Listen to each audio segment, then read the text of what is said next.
My name is Morgan, and I'm the founder of the Berkeley Pulse. We're a new student media organization at UC Berkeley, and we're aiming to cover the various people that have touched UC Berkeley, as well as cover the voices that are currently here at Berkeley. We're trying to start a new initiative where we really highlight these people at Berkeley that have an impact on our university.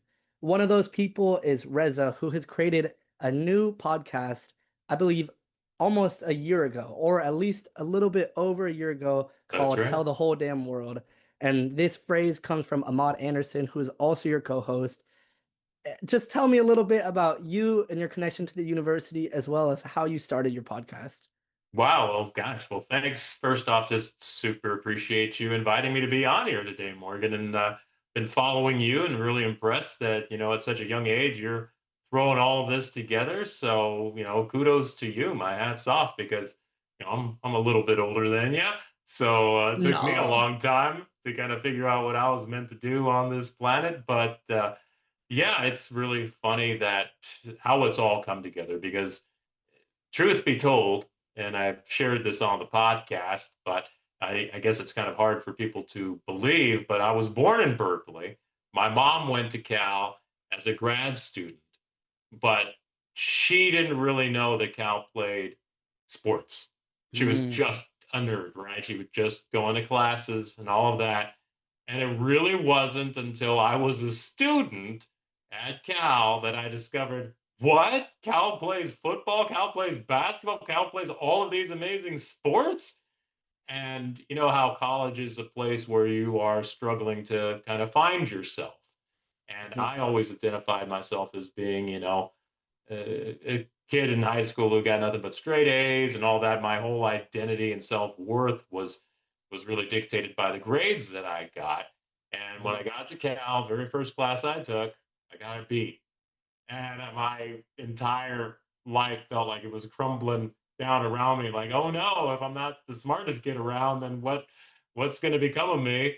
And Cal's intercollegiate sports department was there, and I latched onto that like you can't believe. I would fall asleep at night reading the media guide, learning all about the players and the teams, and found all kinds of little mistakes and things where just inconsistencies, really more so than anything, or grammatical errors and everything. And so I marked up the whole media guide and walked up to the stadium back when they had their offices up at the stadium for the media relations department.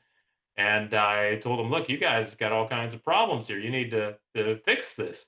And they said, oh, well, sure, here you go. And they led me to an office that was open and put me to work editing the media guide. And from there on, I was helping to assist the athletic department behind the scenes and eventually grew that into doing, well, coordinating the different media interviews after the games with the coaches and the student athletes. And anyway, it just became a big passion of mine. And even though I studied astrophysics at Cal, it was clear that my love for Cal sports really kind of was the primary driver in my life. And fast forward, well, back at that point in time, really, this is talking about the early 1990s. I Mhm. created what's apparently credited as the world's very first sports blog, where there were Cal fans who, this was a time before web browsers. Okay, so there weren't websites, and there was no way to figure out what was going on in the world of Cal sports unless you found it in a newspaper. And even then, you'd maybe just find the score with nothing else. Like you wouldn't know what's going on. And so I started to write. I'd stay up until 4 a.m. writing all these little articles about what was going on in the world of Cal sports and sharing it with 10 different Cal fans who were all around the country. And that grew to over 2,000 Cal fans around the world at that time, which was pretty awesome. And it was just a labor of love and for fun. But we dreamt even at that age of like, wow, just imagine in the future they'll be able to post press releases online. How cool will that be? Mhm. And so, and obviously a lot has changed since those days. But more immediately with what's gone on with the podcast, yeah, we launched the podcast right before, well, actually, right after Big Game was our very first broadcast. This was with Fernando Mendoza leading the team 80 or 98 yards with his boys down the field. And I was sitting there just, super worried because we'd announced that the podcast was coming during big game week. And so over a year ago, and I was just so nervous because I didn't want to launch our podcast, on the day that we lost big game. Mhm. So we were just I was over the moon excited that we won. And that's how it kind of all got started. But yeah, it really, the genesis of the name of the podcast, which is really what launched it all, came from Ahmad Anderson, right? When you saw him up on the stage during college game day, yelling out, "You know it, you tell the story." If that was, you know, the thing that just echoed and echoed in my mind and in everyone's mind right around the nation. Pat McAfee was like talking about it for weeks on end afterwards, right? And I remember after that time talking to my wife, and I said, "Hey, um, tell the whole damn world, no, I don't think there's a podcast by that name." And she just, her eyes got all big because she knows what a big Cal fan I am. And she said, "Oh, babe, you got to go for that. You got to do that." And there it goes. She gave me the green light and has been super supportive.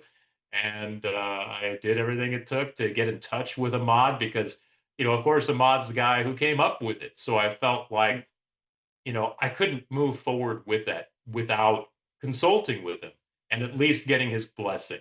I didn't know if he would be willing to be my co host, but I instinctively kind of knew that a podcast works great if you have more than just one voice, even Yeah. though I'm talking and talking and talking right now. Because I guess I do like to hear the sound of my own voice. So sorry about that, Morgan. Hey, I love it too. I like to hear your voice and mine as well. But yeah, he was up for it. It was awesome. I still remember the day when I pitched the idea to him, and he was all on board and loved the enthusiasm and excitement that I felt I could bring to it. And we've been running ever since. But yeah, the podcast is basically celebrating all things Cal and to make people feel more pride in, yeah, the Cal sports teams and the university itself. One of the great things I always like to say is thanks to the late Bud Dog Turner, who was very keen on saying it's another great day to be a bear, or it's a Mm. great day to be a bear. That was his saying. And I steal that and use that on each of the different podcasts because I love that enthusiasm. He had absolutely the right idea. And because when we look at it, other teams, maybe around other sports, other colleges, they might just have their entire self worth and identity maybe wrapped up in whether their sports teams win or lose. And for us, we are so fortunate because we are part of the greatest university on the planet. I sincerely believe that. And so it's always a great day to be a bear. It really is. Mhm. It's great when the sports teams win, and we'll get into this, but I'm just so happy to see that the greater university community finally gets it and understands how important football is as the primary driver to so many things, and just bringing that connection back to the university for so many alums. Yeah, I'll stop there. Wind me up and There's let me go. there's a lot of things that I want to respond to from that, so I have to figure out how to formulate a cohesive response. Sure. First things, I never heard the full origin story, so I really appreciate you going through it, and I'm really impressed with what you've built from not only your time as a student, but coming all the way up to what you're doing now. You clearly have support within the community, and it doesn't need to be shown in online presence, but I see the support that you have in person, and you're just a community builder. That's something that's very impressive to me, and something that has inspired me with the Pulse, where I'm taking this student organization in a direction that's different from the other organizations I see on campus. I see somewhat of a gatekeeping culture at Berkeley and a lot of closed off community. Uh, I love Berkeley. I'm so grateful for this university for accepting me here. And so are most people that are in this university. But one struggle that people have here is finding community in the number one university in the world. competition is given. I talked to Patrick Laird about, I asked him one word that defines Cal when it's at its best. His answer was resilience. Cal has not traditionally had support in the institution when it comes to football and basketball and the primary drivers of attention at the university. And one thing that I want to do on the Pulse is emphasize how Cal sports relates to the culture of Berkeley as a whole, and not maybe be the most professional sports writer or do a traditional recap and perform like the the the institutional journalists that we think of.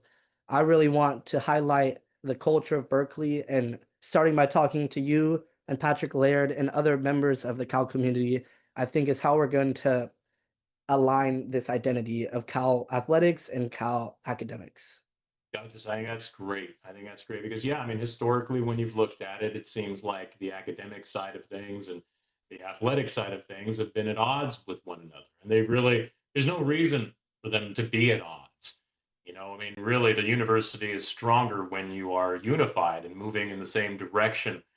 Not for the academic side to turn a blind eye and just not, like just admit anybody in the world and just kind of like pass people and allow them to get a Cal degree without putting in the work. That is not at all part of what we're talking about here. But it's just the idea that, yes, it can make all of us a little uneasy thinking about how much money is involved in the world of collegiate sports these days. But that's just the reality of the world. And if you want to just bury your head in the sand and say, I don't like it, I don't like it, well, that's really not a very logical response to it. I mean, you take a look at how fortunate we are to have a campus that is to have a stadium like Memorial Stadium that is on campus. Okay, UCLA doesn't have that. UCLA has to trek, over an hour to get to their state, to the Rose Bowl, and there's all kinds of questions about whether they'll be continuing to play there. I mean, we are so lucky to have this environment where if a college student comes to Cal and really further fully immerses themselves in the collegiate experience, the athletic side of things is a big part of that. And it's a lot of fun. Like you say, it builds the culture and community, and it's that shared experience that will last you for a lifetime. There is always going to be competition in life. And if you just look at going to Cal and it's competitive and you're just kind of fighting against your your classmates to try to get the best grades instead of like working alongside them, well then that's not going to make for lifelong friendships. And I can't tell you how fortunate it has been for me to have built these lifelong friendships where I may not see a guy in person for over 30 years, right? I pick up the phone, talk to him, and it's just like we're right back at Cal together. It's just like this immediate connection. And so lucky to have that. I can think of so many friends who are in that same boat and same position as I am.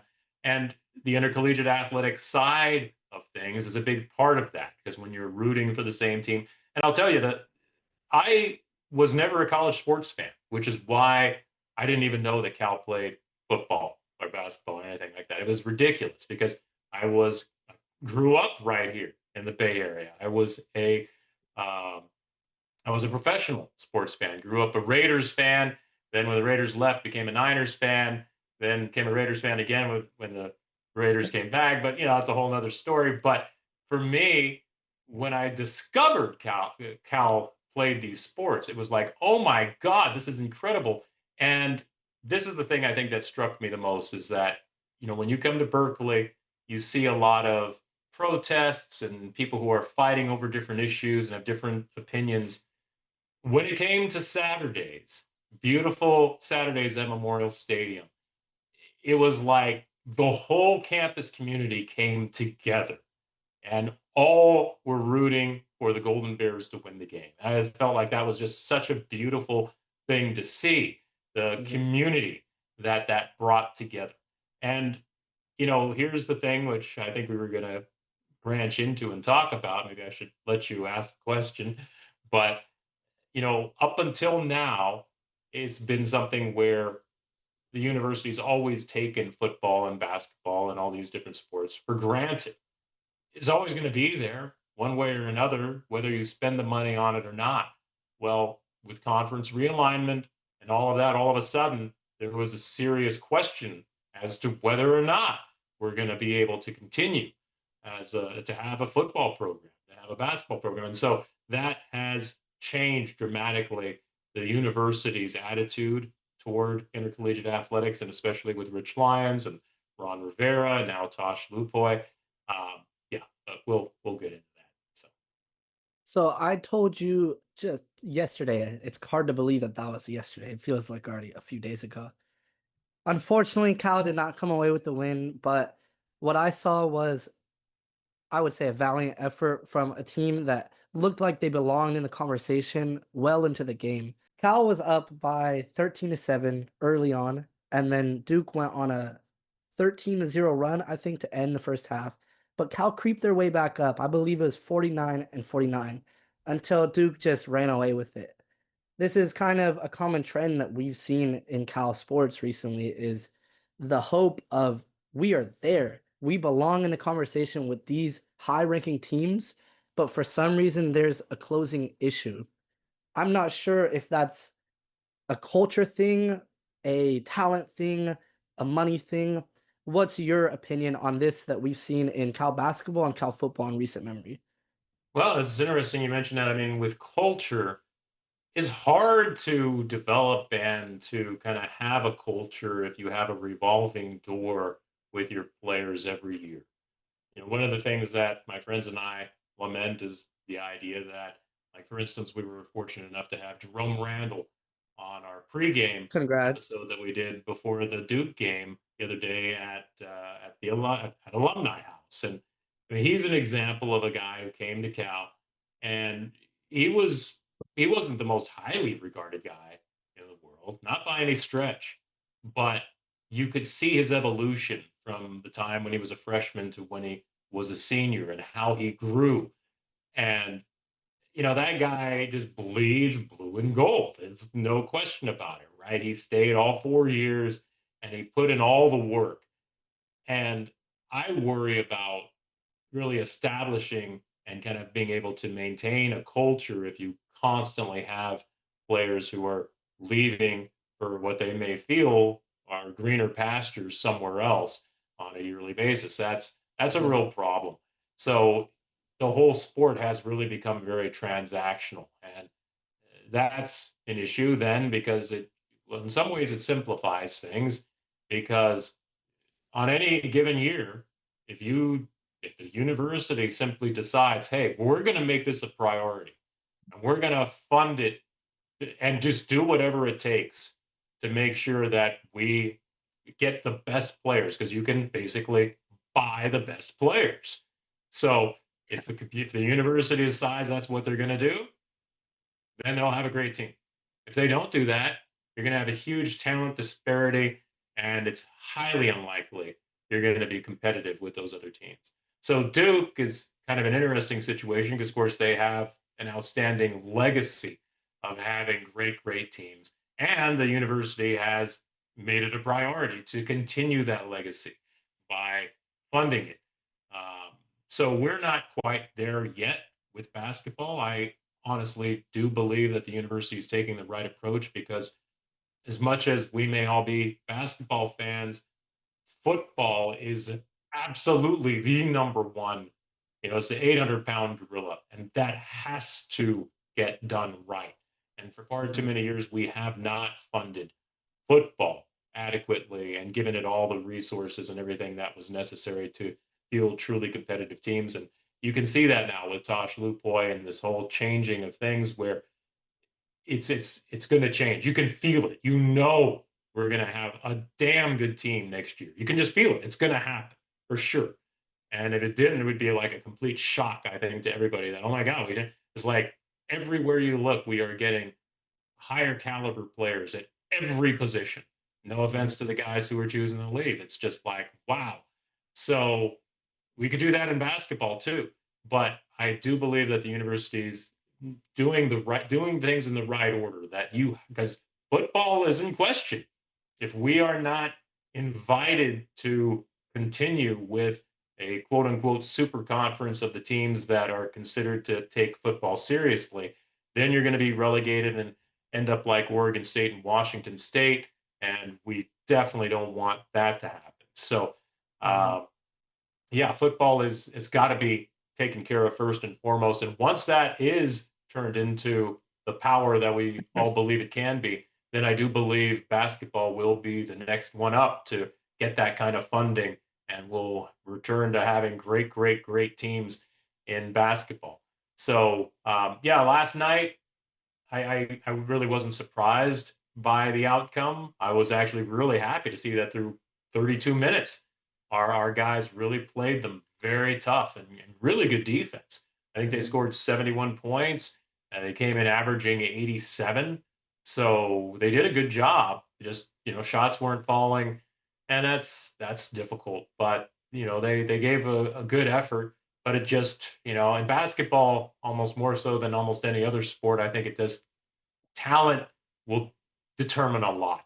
Because if you have like just two super good players on a team, it can change everything because you only got five guys out there on the court at any one time. So if you make that investment and get the most, that most athletic players at those positions, it can turn everything around in a heartbeat.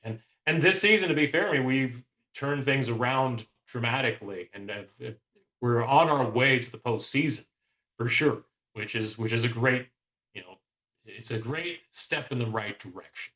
Whether we make it to the NCAA's or not, that's still in question. But I'm just happy to see that we are far more competitive than we've been in, practically the past decade, it seems. So, That was one question that I had asked the players when you had left the press conference. I didn't phrase it this way, but I wanted to phrase it that being that that was the first sellout in Haas in 2 years, it seems like there's a growing demand for more visibility for the marquee sports at Cal. And we're talking about basketball, but I'm going to veer it back to football because that's our conversation today. And before we get into this alignment that we have at leadership at the top, I wanted to ask what you have seen as an alumni in the years even before I was watching Cal football in 2006. What did you see from leadership up top in the way that they were inhibiting Cal's ability to really go out there and get the finances needed and get the visibility needed to get their program where they needed to be? We had a little bit of success with Jeff Tedford. I would say I got 3 years of like solid Cal football to remember from the ages of 3 to 6, where I'm like, yes, Deshaun Jackson, uh, Marvin Jones, Javid Best, Shane Vereen. I loved watching these games, and there's a reason why this nostalgia brought me back to this university. But it's been lacking for the rest of my life. And I know I've spoken to alums who feel the same way, and they've been watching games since long before I was even born. so yeah, I mean, well, you take a look at Jeff Tedford's tenure, and he just was such a ray of light for the football program coming in after Tom Homo, who only won 16 games in the 5 years he was head coach.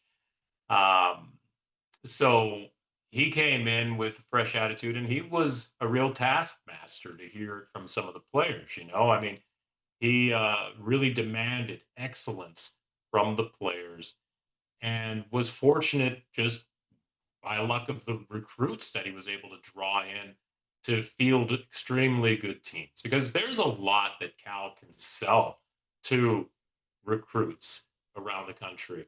Well before the age of NIL, Cal's always recruited pretty well. I mean, yeah, even in the Tom Homo era, we produced players like Andre Carter. Was a great NFL player for a lot of years, and he could have gone anywhere, but he just chose to come to Cal.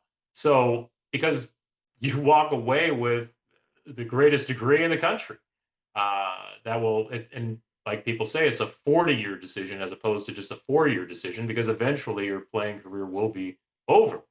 So, and also Cal has been fortunate through all the decades previously to field like or to put a lot of amazing players into the pros. So that was something I think with Tedford where it was a combination of doing a great job of selling the university and all that the university could do for a student athlete and getting those recruits. And a big part of that too was Tosh Lupoi being the lead recruiter too. That helped a lot. Now, when we let Tosh walk away for more money elsewhere, now that's a problem. That's something that should not happen. You should not lose talent to another program because they're willing to pay more money to.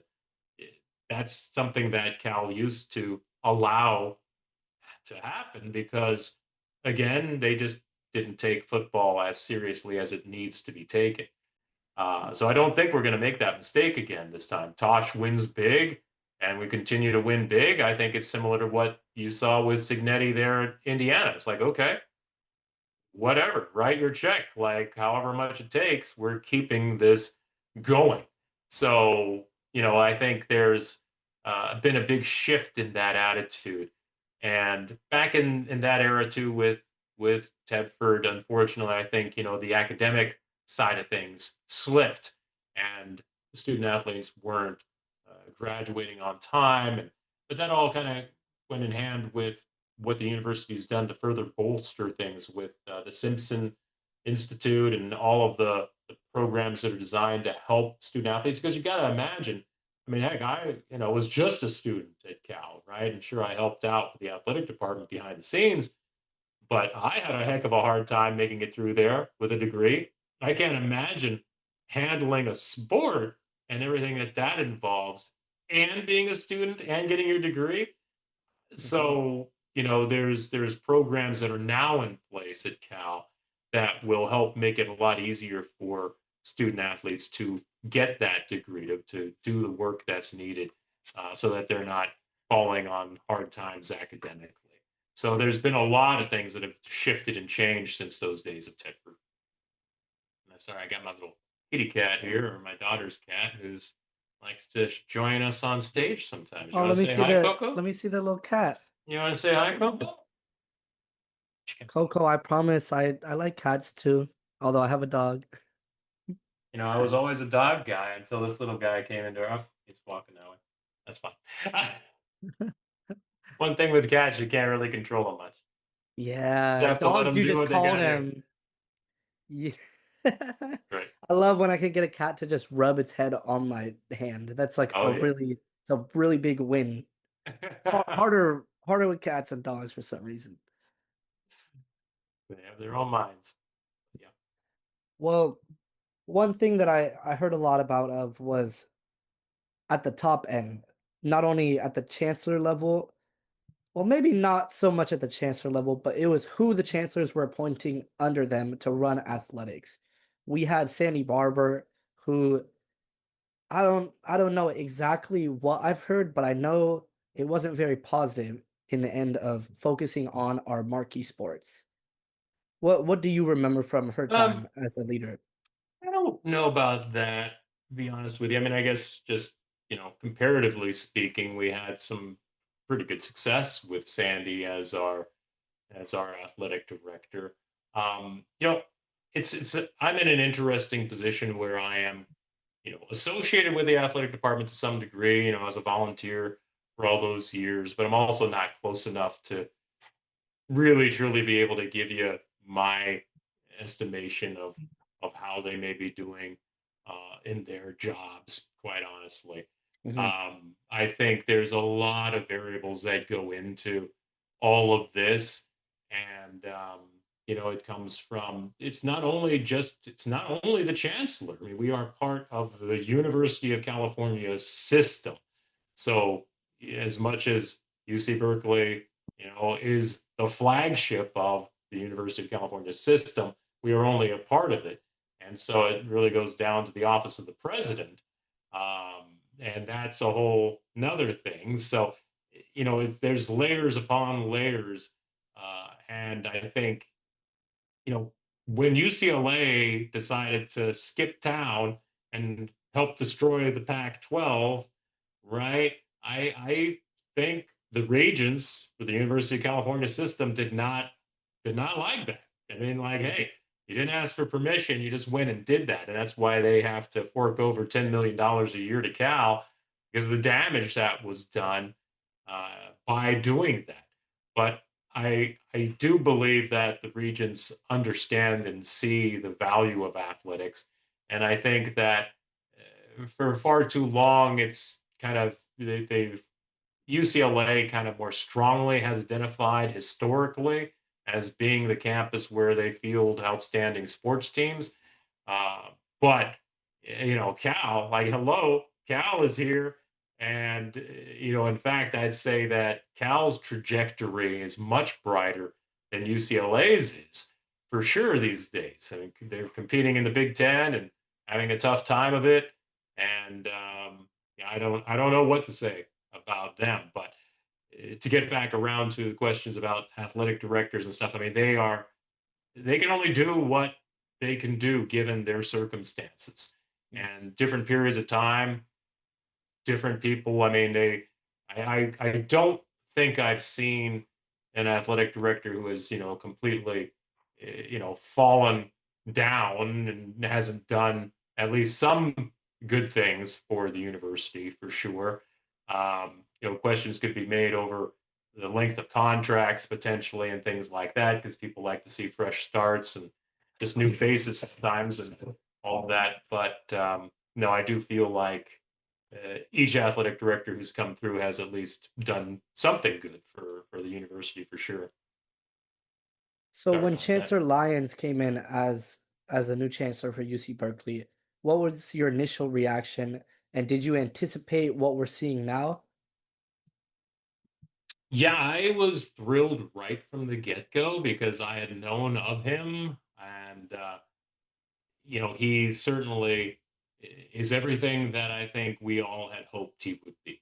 Where he's a super strong supporter of the athletic department. He reminds me a lot of Chancellor Chang Lin Tien, who was a chancellor during my time at Cal in the early 90s, who saw the value in Cal fielding excellent athletic teams. And again, it just comes back to this idea of we talk about the excellence of Berkeley, right? Uh, and it's mainly thought of when you're talking about academically. Well, there's no reason why that can't extend to our athletic teams as well. So I'm very happy to see that he's such a strong supporter and he's an economist. He understands the numbers.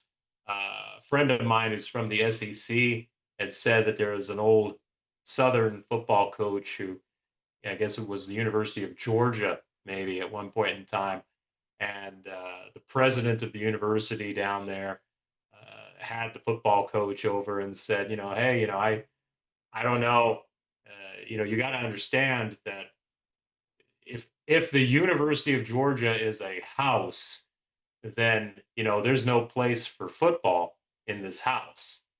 And now, of course, we know how valuable football is for Georgia down there. The football coach said to the president, "Well, respectfully, sir, if the University of Georgia is a house, we are your front porch.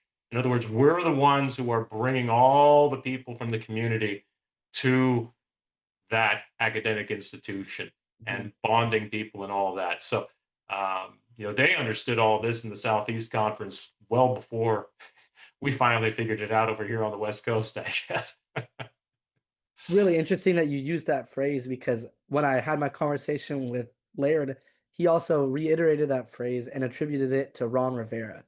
We Okay.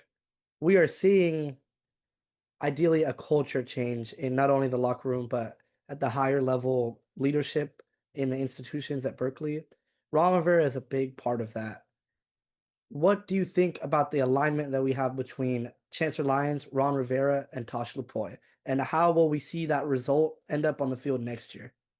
Well, I mean, I think it's so Ron Rivera, of course. I mean, if there was one master stroke and just fortunate thing that fell into Rich Lyons' lap was just that Ron Rivera and his wife Stephanie were available to come back to Cal. Because how lucky is that? You got a guy who was a two-time AP National Coach of the Year uh, in the NFL. I mean, that is just Phenomenal. outstanding, right? There's only been like 9 people on the planet who've ever won it more than one time. So, he's an amazing football coach. He knows what it takes to succeed at high levels.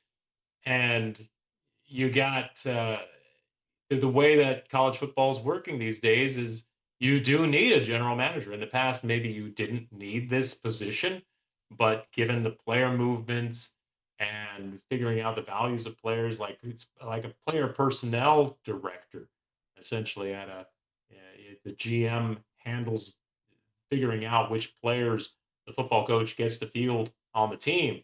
And I just see very strong alignment between Ron and Tosh, and they're going to get this right, and it means a heck of a lot more to them because it's their alma mater. If you were working somewhere else, it can't possibly, no matter how much they may be paying you, can't possibly mean as much to you as it Mhm. does when it's your alma mater that you're representing. And so that's a big thing that I think cannot be understated when you see the groundswell of support and love that's been shown for Tosh already.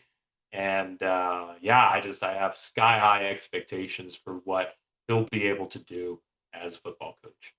I agree with that and what you said earlier about having a lot higher expectations next season. You said you very much expect a greater result on the field. And I think having this alignment at the top is the pitch to every single recruit. That's not something you could fake when you have a GM and a chancellor and a head coach who all are from different alma maters and all have a wide range of experience in college and NFL.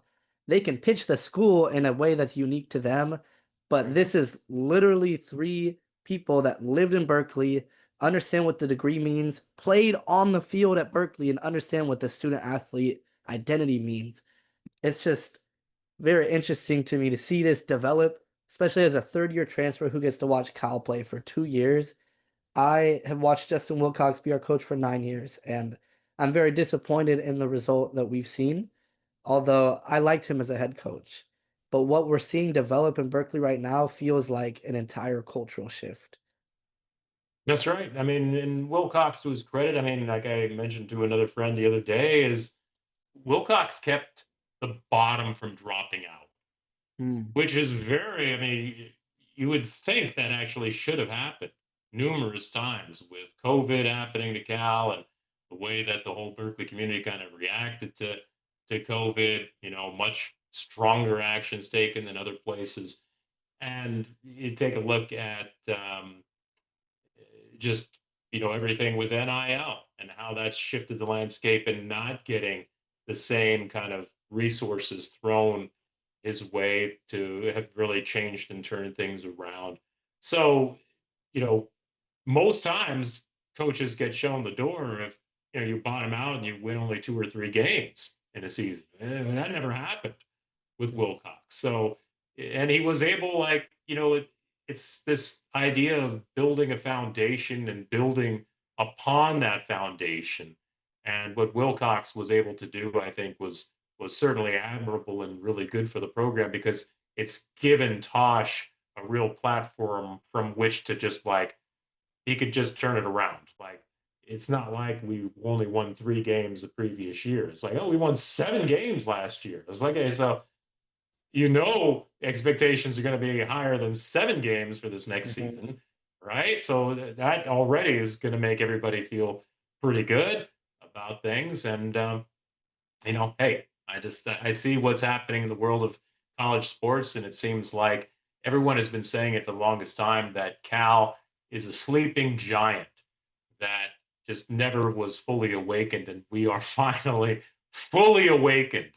And the rest of the nation better watch out because, as Tosh said, we're going to be dangerous. I think he said something very similar yesterday in Haas. I can't recall exactly what the quote was, but he repeated the same sentiment. It's fun to see him speak to our fans and our alumni and students, and try to build this culture early before we even have the players in the locker room. I do want Definitely. to transition over into the season and get through what the season looked like from your eyes, and we'll kind of go back and forth by each game or at least by each stretch of the season. So Sure. when Ron Rivera came in, I believe he had said anything less than 8-4 is either unacceptable or not enough. He said something along the lines of that. Would you be able to correct me on that? I think that's right. I think that's right. He was saying, 8 wins was really what the minimum expectation was, and I Mhm. do I do agree with that. Like even in a year when we are supposedly going to be rebuilding, that is kind of the floor. It really kind of should be the minimum expectation for the program moving forward in this new era where if you and Rich Lyons has said it himself, if we're investing this much money in the program to make it as good as it could be, we got to get something for it. It doesn't make sense if we only go 6-6, for instance. And it's like, well, that's a misuse of funds then somehow. So Mhm. he's just looking at it very strategically as an economist, and he's right. We need to get people excited about Cal and get those butts back in their seats at Memorial, and just make it a source of pride. And I think there's a real opportunity here as well with the East Bay not having any high profile teams anymore, right? So we are it, and the whole East Bay community at least should be very excited about what Cal is building and the culture that is being established under Tosh. I firmly believe it takes only 1 year to do that because we've seen what Cal looks like when Memorial Stadium is filled, when we have our 3-win starts to the season, which happens very often, and people are very hyped up. Even if it's 48,000 people in the stands, when we go on our 3-0 run, it is a different feeling in Memorial Stadium, and it reminds me of the times when I was 3 or 4 sitting in Memorial Stadium and Deshaun Jackson taking it to the house for 60 yards. Yep. Yep. Yeah. I So, mean, yeah. Go ahead. Sorry. at the beginning of the season, it was announced that Jaron Kiave Songapolatelli was gonna be the starter, and this felt like a major difference in the Wilcox era where he went with the surefire veteran or the person that we kind of all expected to be the starter if it wasn't a two-quarterback system to start the year. So it was unexpected both for Wilcox to appoint the starter early on, but also to appoint a true freshman, which was the second time, I believe, in Cal history, first one being Jared Goff for a true freshman to start on game one. And Oregon State was a definitive victory. It was 34-15 in Corvallis. And Jaron got some national traction. I think he won some sort of weekly award. I could be wrong, but the nation was paying attention immediately to this 18-year-old who just started in college.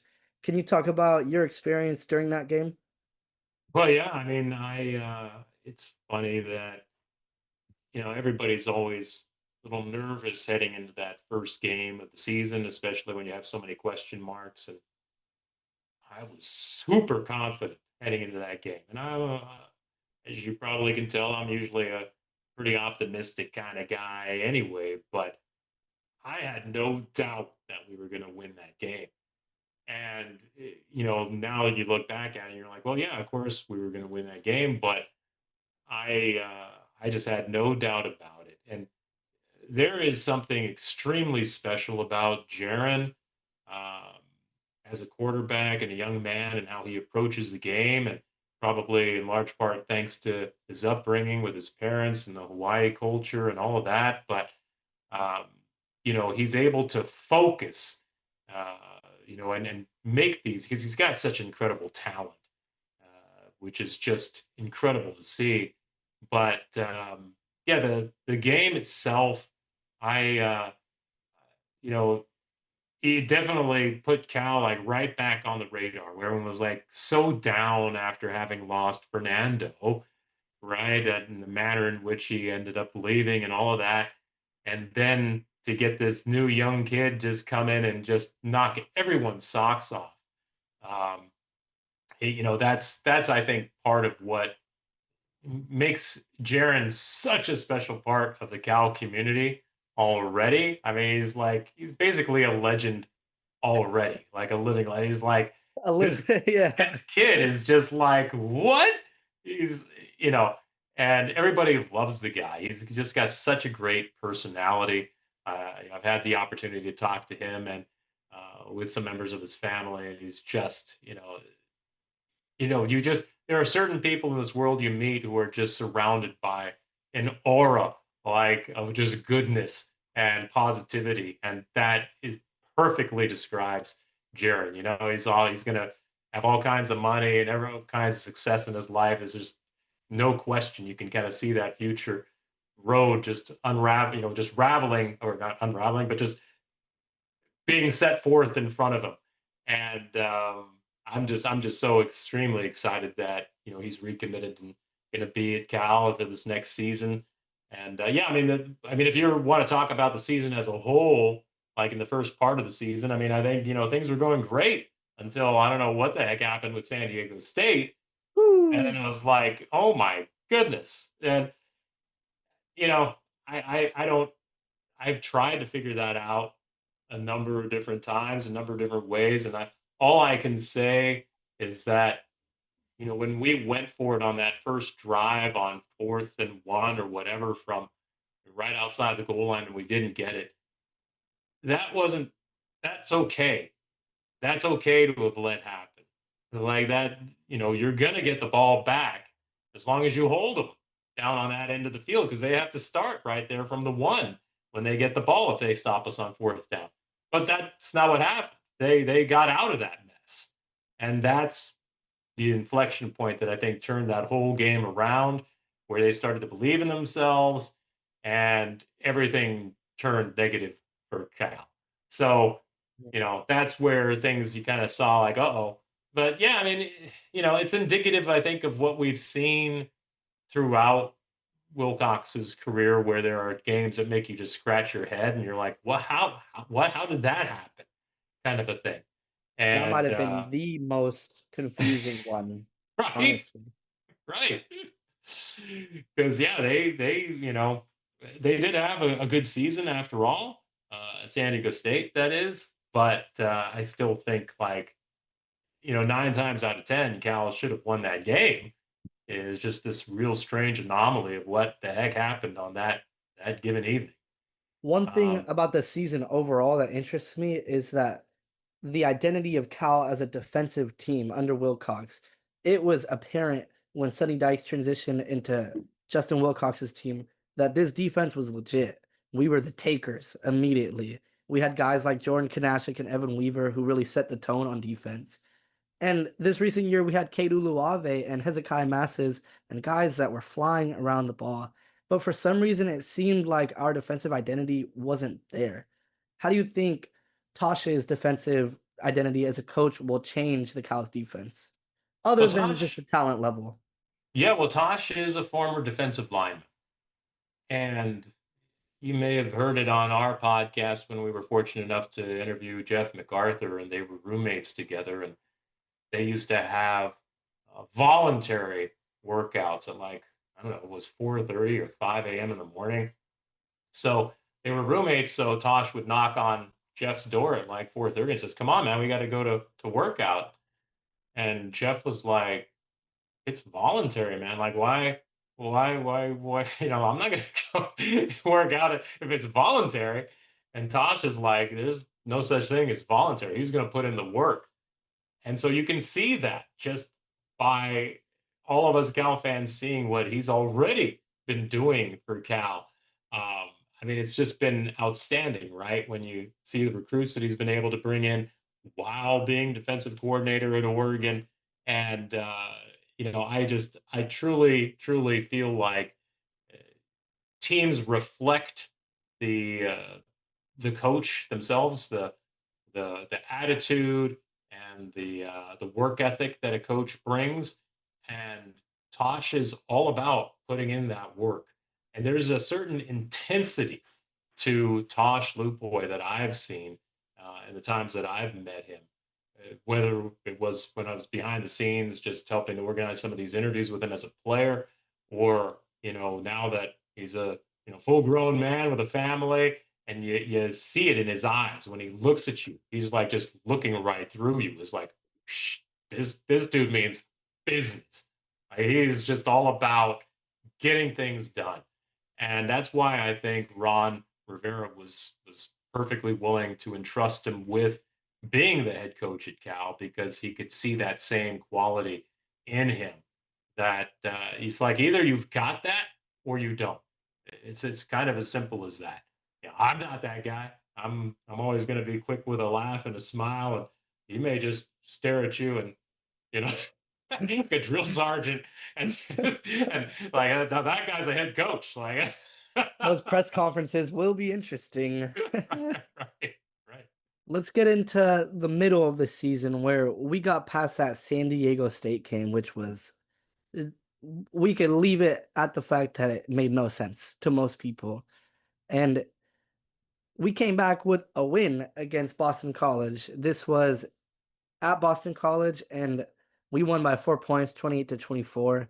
It looked good. We were feeling the energy, and I remember being on campus for Cal versus Duke. How excited the students were, how excited the alumni were at that tailgate on Sprout Plaza. It was going. The energy was there, and although it wasn't a sellout crowd, it felt like certain games in the past. An example I could give was 2019 when Cal played Arizona State. I want to say they were 4-1, somewhere around that record, and it was on a Friday night, so it wasn't packed. But at kickoff, people are cheering, loud, clapping, and energetic. What happened during that game during Duke? So yeah, I mean, we started out on fire. We scored our first three times down the field. I think we scored touchdowns. We were up 21-7, and then Duke just took it to another level and left us in the dust. Um, I firmly believe, having seen that game firsthand, that just Duke had superior players and just was more talented across the board than we were. And it was really surprising because, I mean, you don't think of Duke as being a great football power or anything, but I guess they ended up winning the ACC championship after all. Their quarterback certainly was really, really good. Had a lot more experience than Jaron, although that loss certainly wasn't pinned on Jaron by any stretch. It's I think we saw the same kind of thing with Duke playing against Cal basketball and in men's basketball last night. You when you have a talent disparity like that, uh, the better team or the more talented team will generally win. And so I was okay with that loss just because I could feel like, okay, well, sure there was crowd support, everyone was hopeful that we would win, but just didn't work out that way. But the one that killed me was the Virginia Tech game. That one Double when we were up, overtime. yeah, and when we were up at halftime and looked like we were clearly in control, and then for them to, I saw the stats because I was reminded of it, the other day. I mean, they ran for 357 yards on us. I Wow. mean, that is inexcusable. It's embarrassing. Uh, you cannot let that happen. And they couldn't really do much other than that, but that's all that they needed to do to beat us. And that was a real problem to let that happen. I mean, you talked about defense under Wilcox, and sure, we had some years where we were pretty good on defense, but this year, this past season, I feel like we really underperformed on defense compared to other years. And, heck, I mean, Tosh has said it in his press conference that schemes are nice, but you need to have, like, you know, superior personnel.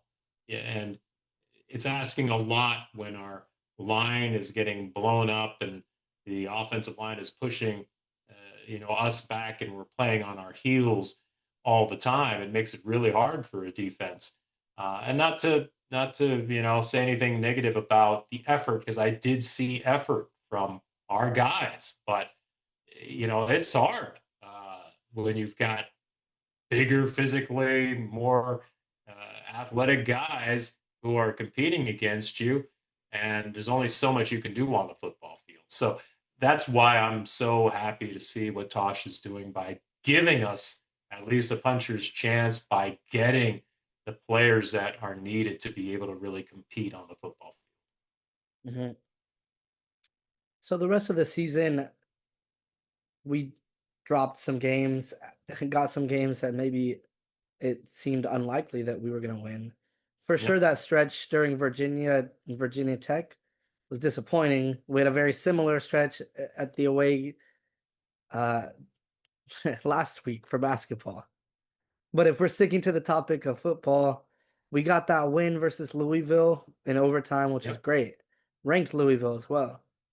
But then we come into Stanford with the expectation that Cal will perform. Uh, there's been Right. times throughout my life that Stanford dominated the big game.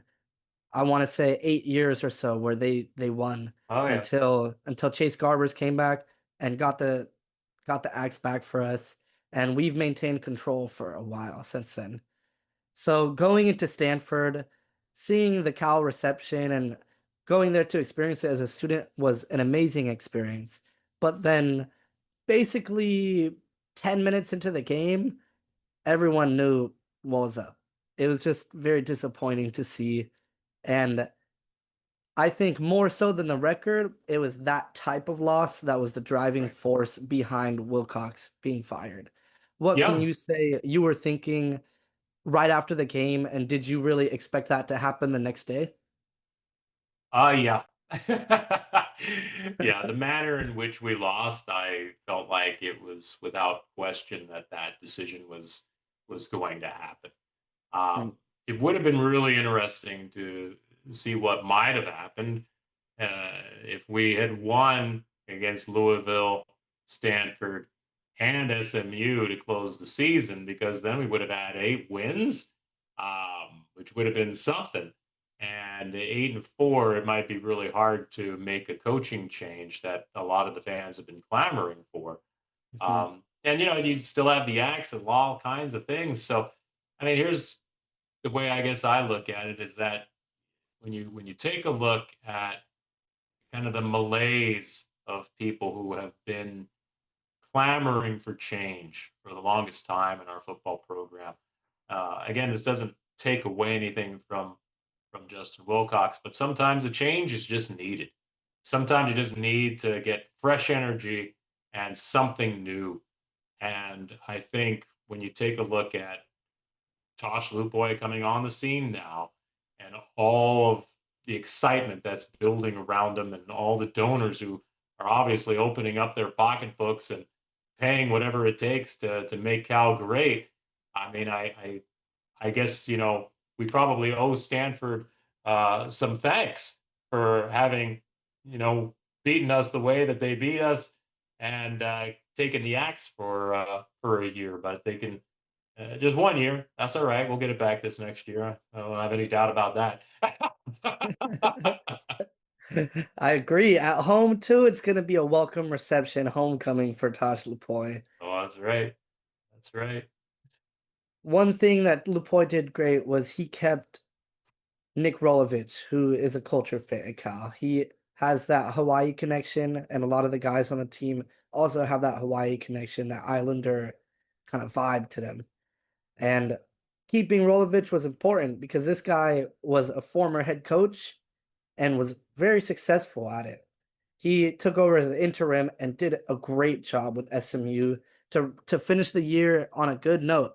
And although Hawaii wasn't the result that Cal people wanted to see, keeping Rolovich was a great decision, and keeping him. Well, what's his role this next year? I don't He's going to remember. be the quarterback coach. Quarterback, Yep. phenomenal.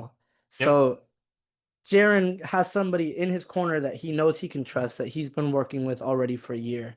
And Lupoi is adding these different pieces that are going to put in work in the recruiting game and are very inclined to go as hard as possible because they're transitioning from other roles and realistically getting promoted.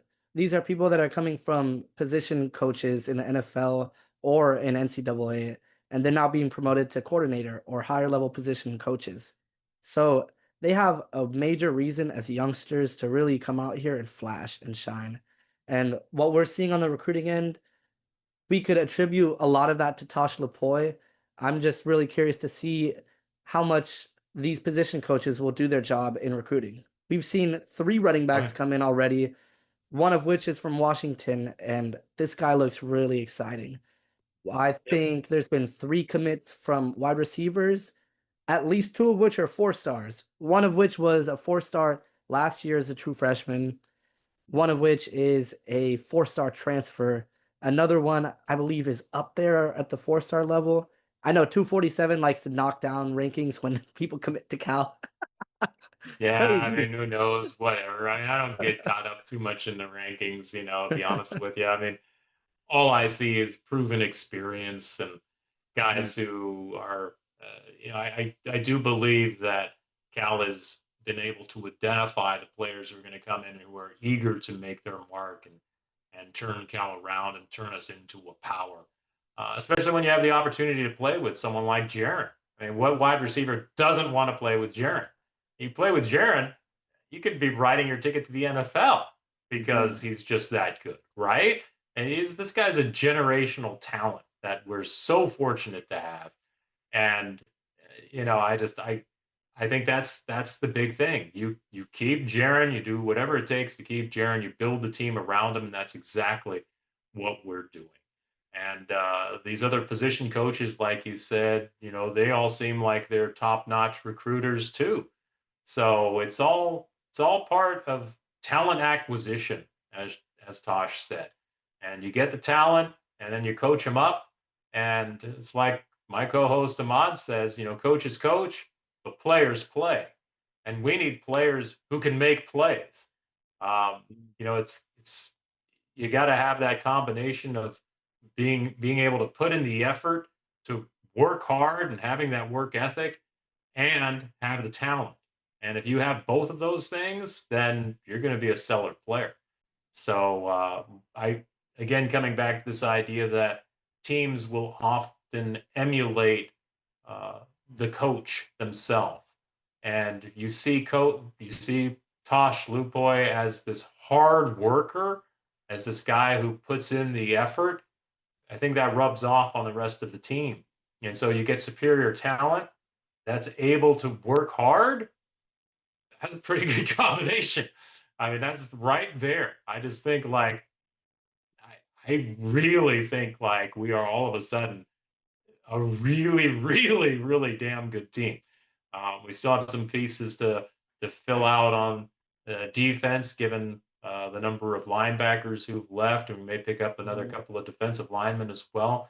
But otherwise, we look pretty darn set. And we're having this conversation with some other friends of mine just via text messages. But I wouldn't be surprised if when all the dust settles, if Cal is ranked in the top 20 or maybe even top 15 heading in preseason for next season. So that's what I'm thinking. But I'm an optimist. That would be very exciting, seeing as how we haven't been ranked since 2019, correct? Number 15 Probably. heading into Arizona State. That's why I remember that crowd rocking. We knew we were ranked 15 and we were playing a really good Arizona State team. And again, just an unfortunate result. I'm curious what you've seen in the transfer portal so far. What are the highest impact names and why? Well, yeah, has a lot of guys have been coming in, right? I mean, I'll start just along the offensive line and some of these most recent pickups we've got. To be honest with you, I don't know the names even because there've been so many guys who've come in, but we just got this transfer from Minnesota who was originally, I think, at Washington. Sounds like a huge body. This other guy, Rivera, who we just literally signed the other day, who sounds very versatile, I think, from Kent State, interior lineman, which sounds really good. The pickup, Jimothy, I think, can't remember his last name, but out of Mississippi State, an offensive tackle, sounds like he's just a phenomenal, going to be a phenomenal player for us. And, then we got competition from the guys who are already on the team and going to remain with the team. So, offensive line, I think, dramatically has improved. Running backs, I think, is without question, with all due respect to Kendrick Raphael, who I just think extremely highly of for everything he did to keep Cal going last year. But I think he was a one man band. But now you got Adam Muhammad from Washington, who just looks stellar. And I think Vargas, I think, from UC Davis, and other guy, I think, from UTEP, who sounds like he's a great player, too. I mean, you got three impact quality guys coming in at running back that all look good. Wide receiver, you already went through that list, but Ian Strong looks like he's an NFL player already. And the new kid we just got out of Oregon was a 4-star. And Hendricks out of Ohio looks like quite a player. So and then the tight end, Dorian. I can't remember now his last name, but tight end. He looks fantastic. Um, and so at every position along along the offensive line and its skill positions, it looks like huge upgrades, and very excited to see what we do offensively. Somebody joked the other day that you know our offense is just going to be absurd. It just, the talent level just jumps off of the page. So it could be a return to those drop 50 days under Sonny Dykes, which would be incredible. And then defensively, I mean, yeah, we still have some work to do, but I haven't been keeping track of what's happened yet today, or at least I hadn't. I stopped watching when we started recording, so maybe we got a couple of guys since we've been recording. I was gonna Oh, mention that Mason Mini is staying on the team too. So not only do we have that Dorian, I believe Thomas that's coming in, but we have a guy who has proven talent and proven production on our team. This that's right. offense is looking pretty extraordinary as far as talent looks. All all that we have to look forward to now is how are they going to form as a cohesive unit? What kind of culture will Tosh develop on the team? And then we have a whole new offensive system. So how will they adapt to that, and what will that even look like in Memorial Stadium? We shall I see.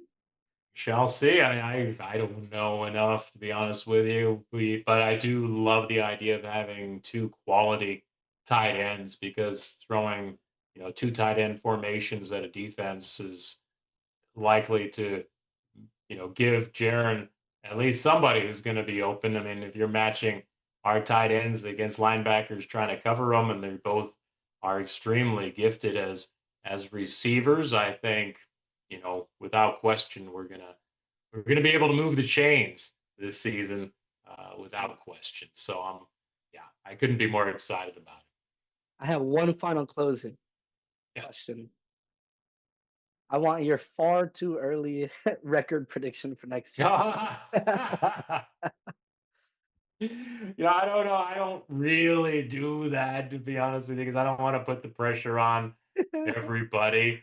I mean, I think I've said it kind of plainly enough that when you take a look at what we were able to do this last season, getting 7 wins, given that our rushing attack ranked 135th in the country with a true freshman quarterback and with a subpar defense? Really? Got to 7 wins? I mean, that's extraordinary, right? So I think without question, we're going to do significantly better than that this next season. The schedule may be a little more difficult because this last season it was a real gift. I still don't know how we lost to San Diego State, but I do feel like looking ahead that there's I'm not going to put a number on it, but I do feel like there's going to be a lot of opportunities for wins. And if I'm not mistaken, I think we play 7 games at home this next season. So there you go. That's pretty good. I always love it if we can somehow manage to get 7 home games. That's really nice to see. So there's a lot to be excited about, and I cannot wait until we take on UCLA at home to open up the season. Sounds good. That's a wrap. Thank you, Reza, for joining me. Yeah, Everybody who's watching this on the Berkeley Post, please check out Tell the Whole Damn World on YouTube. And I believe it's on all social media platforms. that's right. No, and hey, Morgan, I just cannot thank you enough. Again, I'm super excited for everything you're building there with the Berkeley Pulse, and just feel like you've got the energy and enthusiasm to really make it into something. So keep going. You're really onto something, and happy to help and get you onto our show at some point in the future too. Um, yeah, it'd be great. So Thank you so much, Reza. Go Bears. go Bears.